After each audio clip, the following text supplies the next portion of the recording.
Hi friends and library patrons, Celeste here again with another craft that you can probably do at home with things you have lying around.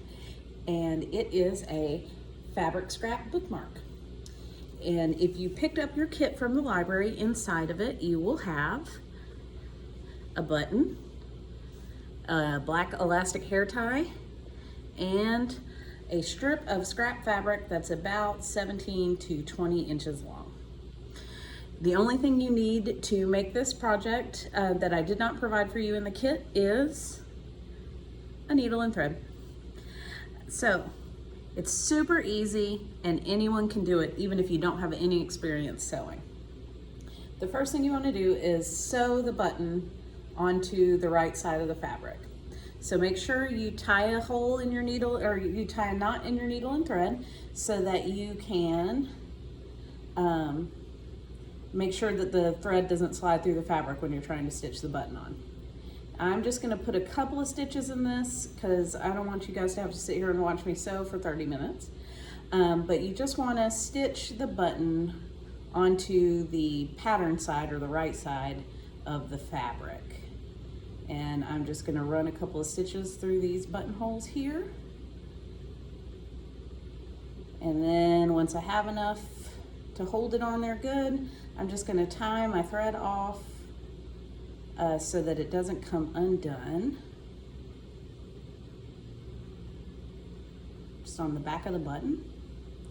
And then I'm just going to grab a pair of scissors and snip that off. And then this way I can just tie a knot in it and I don't have to thread another needle.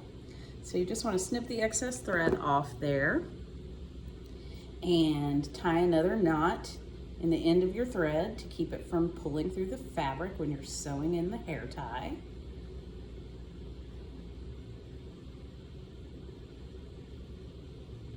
All right, so now you sewed your button onto the right side of the fabric, and so now you're just going to flip it over and you're going to put the hair tie on the wrong side of the fabric, or the not printed side, and you're just going to fold the fabric over the hair tie so that it's a loop at the end. And then just put a few stitches under or around the hair tie to hold it in place. Actually, let me pull that back through. And again, I'm just going to do a couple stitches here. You can do as many as makes your bookmark feel secure. But I'm just doing a couple so you don't have to sit here and watch me stitch for a long time. Once you have your hair tie stitched onto your fabric scrap, you're just going to tie another knot in it so that the hair tie doesn't come loose. And cut off the excess thread.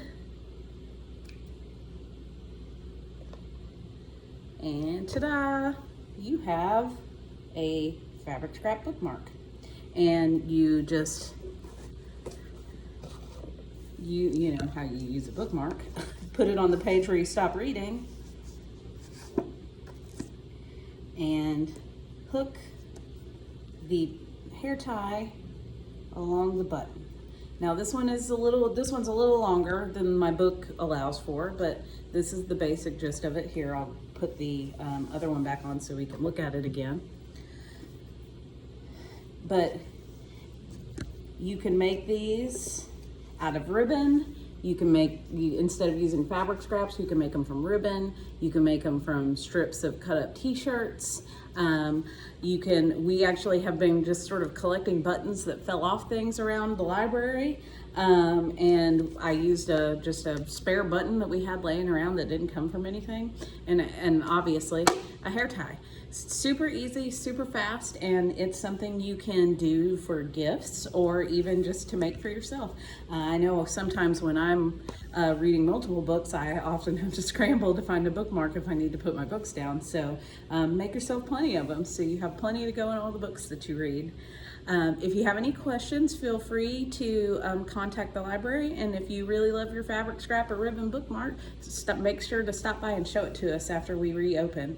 We're looking forward to seeing you all at the library again soon, and I hope you have a great day. Thank you.